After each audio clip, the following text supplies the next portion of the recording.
If you say that Almighty God is formless, omnipresent, omniscient, etc., etc., then why Rigved speaks about Lord Vishnu? It was a question asked to my Acharya some time back, and I was reading his reply, so I wanted to make a short video to remove the misconception. And I think I've already made several videos explaining the meaning of the word Vishnu, but still the mantra comes in Rigved, 22nd Sukta of first Mandal.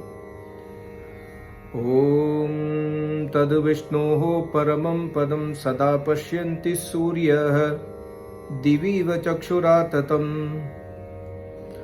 So here Tad Vishnuhu Paramam Padam, my Acharya beautifully writes Vishnuhu, Vishlari Vyapto Vishnuhu. The meaning of Vishnu is that Almighty God who is having the quality of being omnipresent everywhere. That's why God is called as Vishnu. Vishnu is not a separate God, Brahma is not a separate God, etc., etc. God is always one.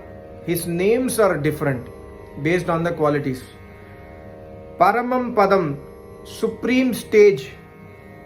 Sada Pashyanti Suryah. Sada means always.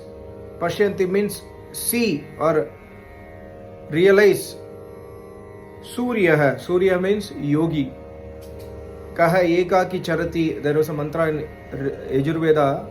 The answer is Surya eka ki charati. Who moves alone? The answer is Surya. Surya moves alone. Surya here means yogi.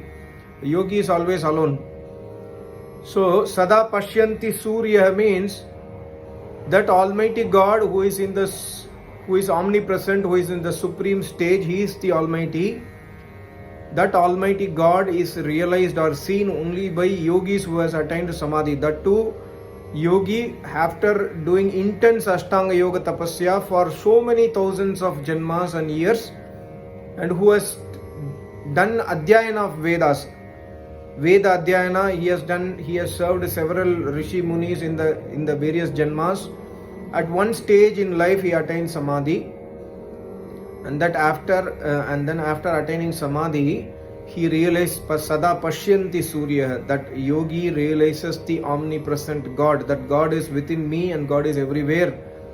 And that Almighty God is seen by that yogi by Diviva Chakshuratatam. Diviva Chakshu means eyes, but that is not the eyes, physical eyes.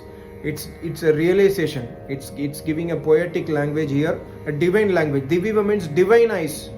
Yogi sees the Almighty God by divine eyes, not by the physical eyes. So Almighty God is not seen by eyes because God is formless. Somebody was asking me, can God speak to a yogi? God does not speak because God does not have a mouth. Then how does God give the knowledge of Vedas to rishis? Not by speaking.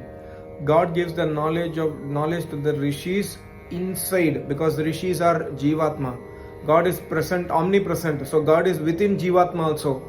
So if I have to speak to you, I am external to you. I have to speak using my mouth and you have to listen using your ears. But if internal, you don't need to do the speaking. The knowledge is emanated inside the heart of a rishi or the soul of the rishi. So this has to be understood. That's why Vishnu in Rigveda speaks about that Almighty God, the same Almighty God who creates the universe. The name of the God is Vishnu because He is omnipresent. Then one more question that came was, then what is the meaning of Trini Pada? The same suktas has another term called Trini Pada Vishnu. So somebody was telling that no, Vishnu means three pad. He has got 3 feet. Then my Acharya explained, Vishnuhu Trini Pada Vichakrame means holding. God is giving the knowledge of 3 matters in the Vedas. Trini Pada means, here Pad means does not mean foot. Trini Pada means 3 types of matters. Those 3 matters are, number 1, which are known to us, number 2, which are to be known by us, and number 3, which are achievable in our life. So the idea is that God creates the universe. My Acharya writes, the idea is that God creates the universe, and in the universe He creates several matters for the benefit of human beings. So God says human beings must know the matters and get the same for their benefit.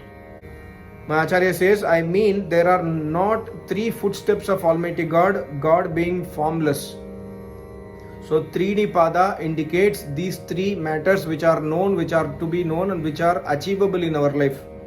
That is why God says, and God holds means God creates these three entire matters for our own benefit, for the benefit of the human beings, not only for human beings, for all the living beings. So Vishnu means not Vishnu avatar or Krishna avatar, etc. Vishnu means Almighty God who is omnipresent only. So my Acharya always mentions one fundamental concept. Before worshipping God, everyone worships God. Somebody do namaz, somebody do prayer, somebody go to temple, somebody go to church. Somebody goes somewhere else. Somebody say there is no Almighty God. So most of the people are worshipping Almighty God. But my Acharya says, before worshipping Almighty God, please understand which Almighty God you are worshipping. Who is that Almighty God whom we have to worship? There are two Almighty Gods. One is the Almighty God who creates the universe. The other is the Almighty God which is created by humans. So before worshipping the God, let us understand which God we have to worship. Do we have to worship the God created by us, like Sri Ram, Sri Krishna, Allah, Jesus, etc., etc., etc., or the Almighty God who creates this universe, who gives the knowledge of Vedas and who is realized only by understanding the Vedic path, not by any other path? Every book written by Rishi Munis, I am saying the Rishi Muni book, not the books written by humans. Every book written by Rishi Munis gives only one message. This book will not give you salvation. This book is written to inspire you to go back to Vedas. So go back to Vedas to understand the quality of God. And how do you go back to Vedas? Go to an Acharya who is Samadhist yogi. That's why the yogi who is having Diviva Chakshu, who has realized Almighty God, he is the one who can describe who is Almighty God. And he gives you proofs from the Vedas also. So this has to be clearly understood. Thank you so much. Namaste. Om.